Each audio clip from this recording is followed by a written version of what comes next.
Good evening, everyone. My name is Art Campbell, and I'm the principal here at the Downingtown STEM Academy. Welcome, class of 2029. I'm very excited to share some information with you tonight and talk about our scheduling process and some of the exciting things we have for next year. So tonight, we're going to highlight a little bit about what we spoke about in October about our personalized learning environment. We'll also talk about some strategies to kind of help our students move on to the high school years. We'll learn about our courses for next year, and then we'll also talk about the scheduling process and any questions that you may. So we have our administrative team here. We have myself, who's the principal. We have Mrs. Cole and Mr. Sheehan, who are assistant principals.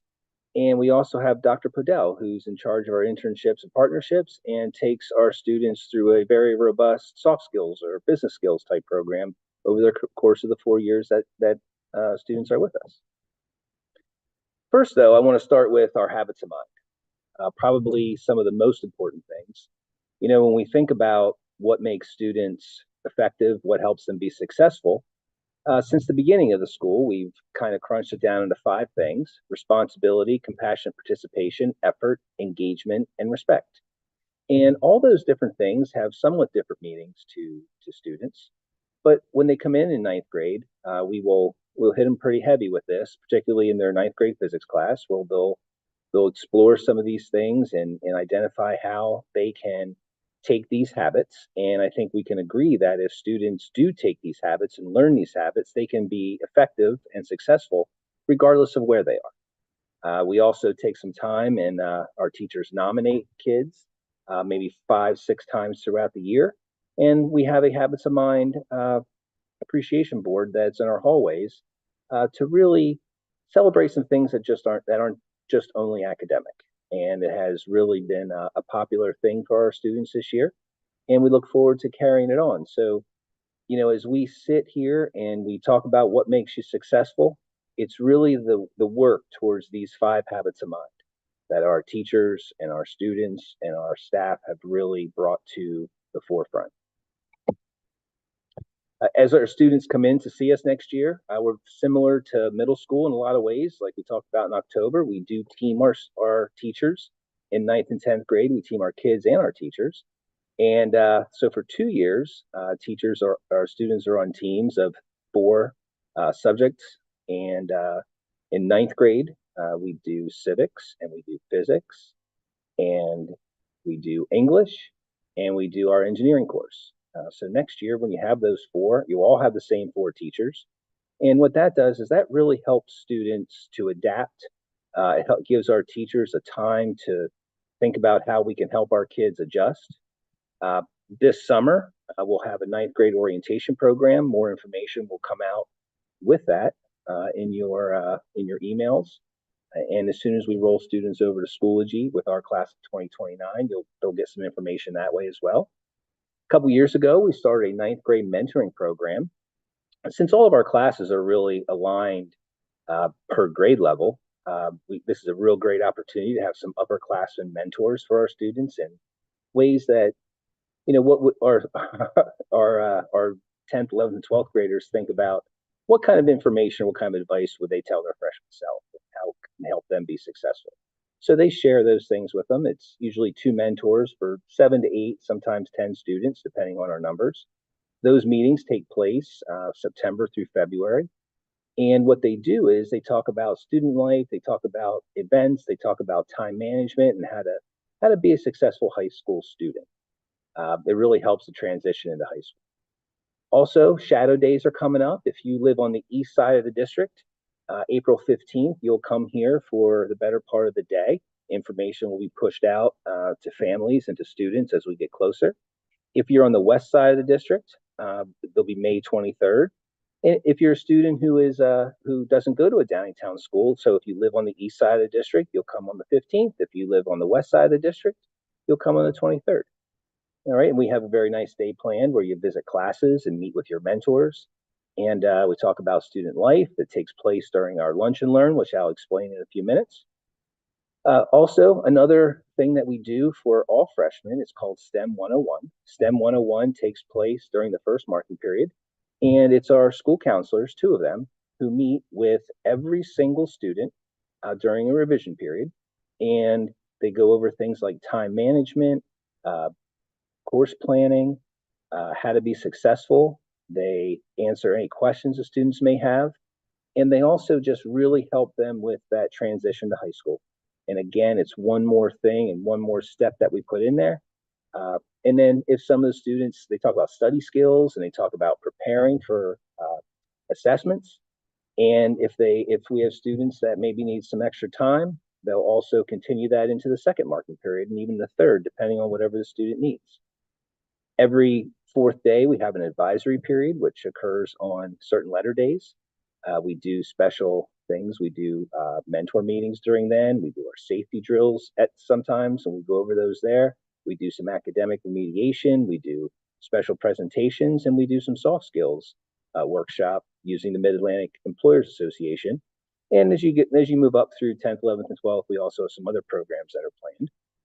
At the end of that day, 3 times a cycle, we have a seminar period, which is a full hour for students to be able to get their work done. They can work in groups, they can work alone. It's really kind of like that office hours kind of time for teachers, and students can go and visit them and get help, make up assessments, redo assessments if they need to. That's also a time where a lot of our students participate in music, performance music, which we'll talk about in a little bit. A few years ago, we started a great program called Lunch and Learn. It's 1 hour on our 1 through 7 days. They're days where you have all classes. It's right in the middle of the day. Students have a whole hour. Teachers are available for 30 minutes of that time. Their lunch is 30 minutes of that time. But students have a whole hour to either go outside, blow off some steam, get some work done, go see a teacher for help, just do whatever they need to do to plan for the day or just take a breather. Sometimes we just need a minute. Just like people in the real world, they just need a second. And one thing I love about this is as we start preparing our students for college, where as you know, when they go to college, they might have 1, 2, 3, 4 hours throughout the day to work on things, or maybe if they go to the print lab, maybe they have to go make up a lab, maybe if they go to a professor's office hours. This is very similar. Our Lunch and Learn is a time for the students to grab something to eat, to go see a teacher, to get help with something that they don't understand, to work collaboratively with someone, or to go blow off some steam out on the soccer field where we have spike ball and volleyball, and kids can also just sit in the stands and eat their lunch outside. So it's been a huge success. Kids love it, teachers love it. Believe it or not, we can feed 1,000 kids in an hour, so it's great. Our block schedule here looks something like this. You'll see that it's really 4 days that just repeats 3 times. You'll see that, like, let's take A day, for example. There's 7 periods with a lunch and learn period in the middle. On B day, there's only the first 4 periods of the day, which is nice. You only have to worry about 4 classes that day. They're about an hour and a half long with a 30-minute lunch in the middle. And then on the C days, you'll see advisory and seminar at those times, and you'll have your afternoon classes 5, 6, and 7, and then you have another 1 through 7 day, and so that repeats 4 times. Now, like I said, Lunch and Learn is an academic, social, and empowering experience for kids. In the beginning, this all started with COVID when students couldn't be near each other, and I had to fit so many kids in the cafeteria. We just decided, let's open up the outside. And then students started eating lunch outside. And then students started bringing some things, a football or a Frisbee. And then we started buying some of those things and supplying those. And it just totally turned into an hour-long time, basically every other day for students to have this opportunity. So it's been a very healthy, really focused on the students' well-being. And I think every student that is involved in it would tell you that they absolutely love it. So our counseling department is 4 folks. They're broken into 2 teams. Mr. Stratton and Mrs. Hewitt are on team A through L. Ms. Beecroft and Ms. Glowick are on team M through Z. And if you think about this, Mr. Stratton and Mrs. Beecroft are the primary folks that you'll deal with in 9th and 10th grade, and Ms. Hewitt and Ms. Glowick kind of take over that scheduling and that college piece as you get a little bit as you move on to your upper grades. However, starting tomorrow, so this is something that folks at DMS, students at DMS, you'll have individual Zoom meetings, just you and our counselor here. They'll be done by the middle school counseling department. And you'll get on there and you'll talk to our counselors about what classes you'll take next year. A lot of them are already determined. Like everybody takes world literature. Everybody takes their language, either French, German, or Spanish. Everybody takes civics and government. Everybody takes the engineering course, and everybody takes physics. What you're choosing is the level of math you're in, which we'll talk about the progression here shortly, and you'll talk about an elective that you would choose. Everything else is kind of predetermined. LMS, if you're on that side, you will have your meetings on the 6th and 7th, which is Thursday and Friday. And if you're a student who doesn't attend at Downingtown, Monday, February 10th, sign up will be sent by the STEM counseling office to your emails. All right. So if you look at this, here's basically our 4-year progression. We have in 9th grade, world literature, civics and government, physics, whatever math course you're in, and foundations of engineering and technology, which is required for all. And if you remember back in October or September when I talked about this, the whole purpose of the foundations of engineering and technology, it's not about I want to be an engineer, but it's about problem solving. It's about framing a problem. It's about dissecting a problem. It's about what happens if something doesn't work. How do we go back and correct it? It's really about group projects and how to have those dynamics. And we teach a lot of that in that course. Everyone takes a 9th grade health and wellness, and then you have your world language, and you can choose an elective. In 10th grade, we move on where everybody takes American Lit, U.S. history, biology, chemistry, whatever math course you're in, your 10th grade world language, and an elective that you choose. And then when we get to 11th and 12th grade, we have lots of options in terms of IB, International Baccalaureate coursework. There's also a STEM pathway, which has nothing to do with IB, but it's the pathway that you're on in order for an internship between your 11th and 12th grade year, which we can talk a little bit about here shortly. All right. And I'll just leave these up for a second. These are the courses. World Lit 9th grade, American Lit is 10th grade. And in every 11th and 12th grade class, you have the opportunity to take a higher level or standard level. The IB and us and we recommend 3 HLs and 3 SLs. You can do up to 4 HLs, but it's not necessarily a requirement. World language, you have language 9, either French, German, or Spanish, language 10, and then you go on to whichever HL or SL in year 1 and year 2. Year 1 is junior year 2 is senior. Social studies, civics and government in 9th grade, U.S. history and the modern world 10th, and then we have 5 different options that you can go into in 11th and 12th grade, whether it's global politics, economics, psychology, history, geography. You can also, there is a 6th class, like an elective group that you can take. So you can take 2 of these social studies courses in your 11th and 12th grade year. For bio, you'll see that we get all 3 lab sciences in 9th and 10th grade, which is really important for college. They look for 3 lab sciences. So you have your physics, your bio, and your chem. And then if you're really a hardcore science kid, you can take 2 of those 3 in 11th and 12th grade. A lot of students will choose bio and physics, or chem and physics, or bio and chem throughout those times. There's also other science electives that you can take at the bottom there. There's IB environmental science and sports, exercise, and health science at the HL or SL level. And now you don't have to worry too much about the IB part. That's not for next year, but just so you have an idea of the path. All right, so here's where everybody has lots of questions. And after the presentation's over, I will jump into a Zoom room, the general questions one with my assistant principal, Mr. Sheehan. He's also the scheduler, and we'll answer lots of math questions, I'm sure. So you'll see on the left part of the screen there, if you are in Math 8, the progression you would move to is Algebra 1, Algebra 2, and then you're on the track for SL Math, which is a good math. They're good math. There's calculus in all of those. Sometimes, just because you come here, you don't have to be all that in math.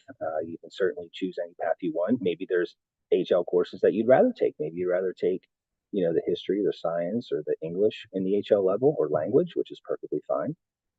If you're a student who's in Algebra 1 right now, you have 2 options. You have Algebra 2 or geometry that you would go to.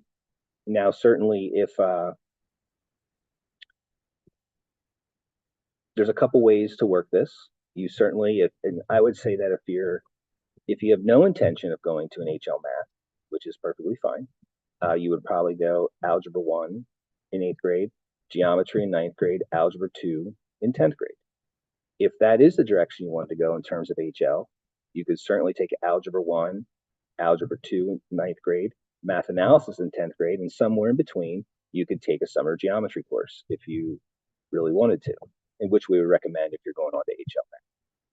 If you're in Algebra 2 in 8th grade, 9th grade would be Math Analysis, and then either the geometry course, or we're partnering with Delaware County Community College, where there's a prob stat and a stats course, 2 semesters that you could do, and then you would move on to the HL Math.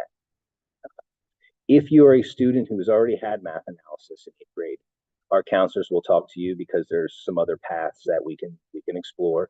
And if you're a student who already has calculus in 8th grade, then we'll meet individually, and there are certainly courses and we will develop a plan for you. But the majority of the students fall into these three levels here. Like I said, it's a lot to take in. Basically, I know geometry comes up a lot of questions for the Math 8.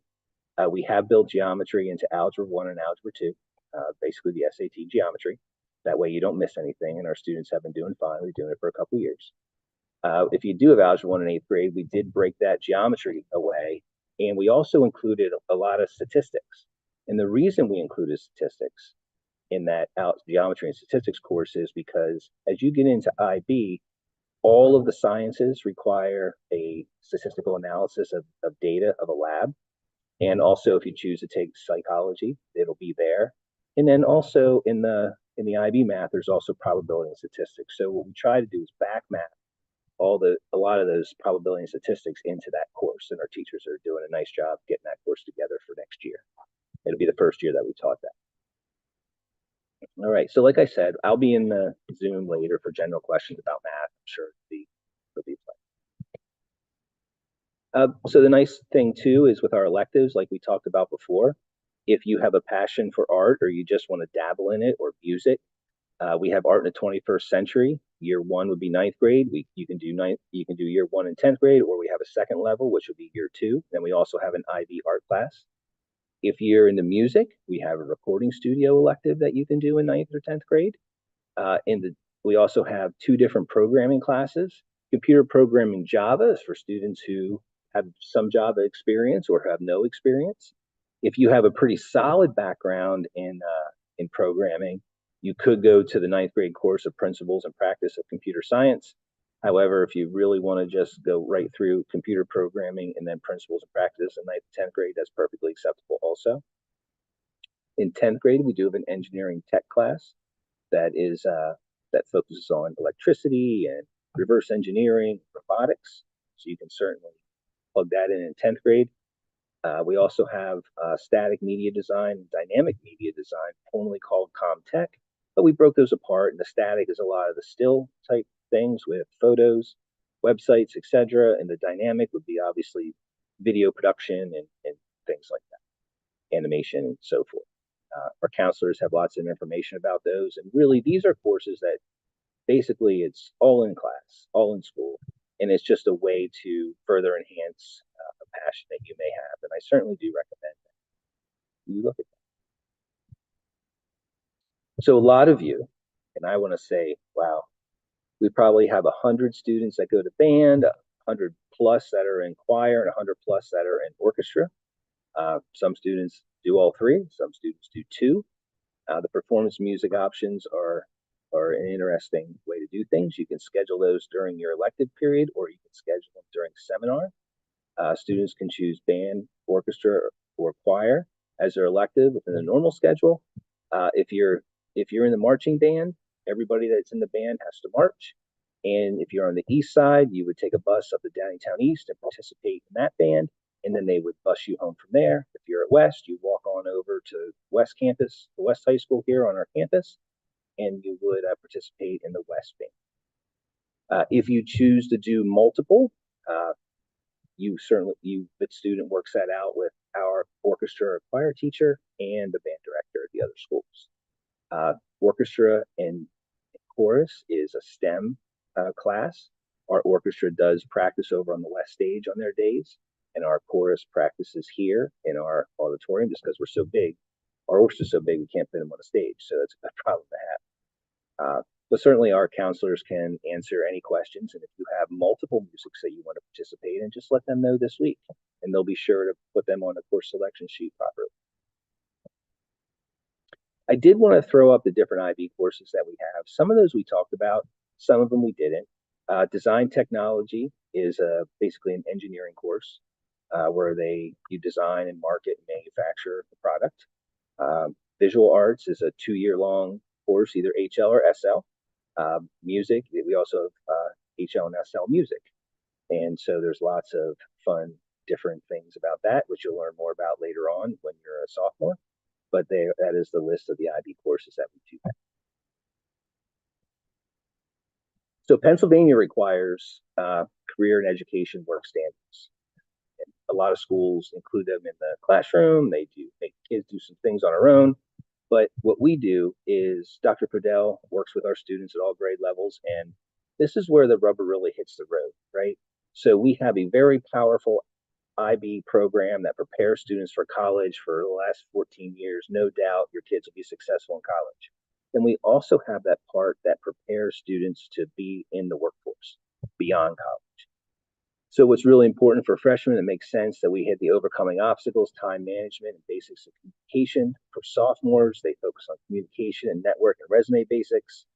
For juniors, they're hitting presentation skills, resume writing, and interviewing.